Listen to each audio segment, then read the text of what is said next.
Hi, my name is Bryn Kovalik, and this is my take on HLPs and EBPs. Using the high incidence disabilities, there comes a lot of play with using the evidence-based practices in the classroom with specific tasks, and using the HLP specifically to devour the idea of what is happening and why this is happening, providing a bigger picture, more help in this situation. With high leverage practices, the HLPs, there are 22 different types. They break down into smaller sections, such as collaboration, meaning collaborating with other people about a specific task or something that you might need help with in the classroom. Assessment, different ways the student might learn and how those assessments can work for the student. Social, emotional, and behavioral. Using that to why a student isn't participating or a student is doing this, what can be done differently.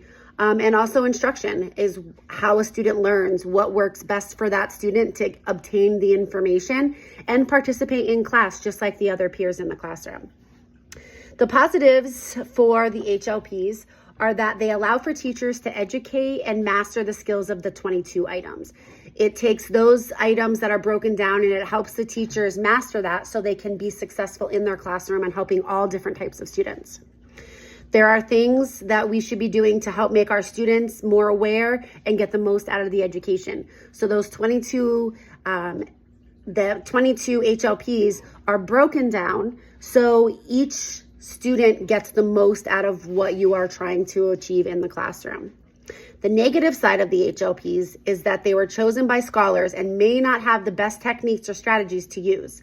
What works for one student may not work for another student. That's why the HLPs, there's a lot of collaboration with others during this. EBPs are evidence-based practices. They are the practices that are performed in the classroom that have evidence to back up the findings. These are specific ways that people have done something that can provide evidence that it worked or didn't work and allows us as teachers to view them and try those strategies in our own classrooms. The negative side is that it, again, just like the HLPs, is what works for one student may not work for another. One student might be motivated by something different and another student might be motivated by something completely different. But the strategies and the HLPs of it would then benefit you, not the evidence-based practices. But the EBPs are very positive because they are real world situations. They aren't a general thing. It's a specific task. And it's just people spreading the word of what has worked or not worked for them. I would use HLPs to help with high incident disabilities. I believe that the HLPs are there for targeted behaviors, for the bigger issues, the bigger problems, or the biggest deficits that we see with our students. I think that using EBPs to help low incidence disabilities is because it's giving us those strategies that we can pull back and really seclude on one specific task. I would say that EBPs would be best when you are working on a specific task and want to teach it differently.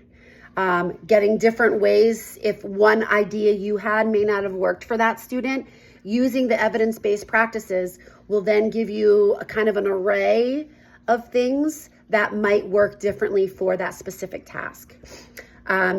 HLPs would then be used to shape your students' learning for success.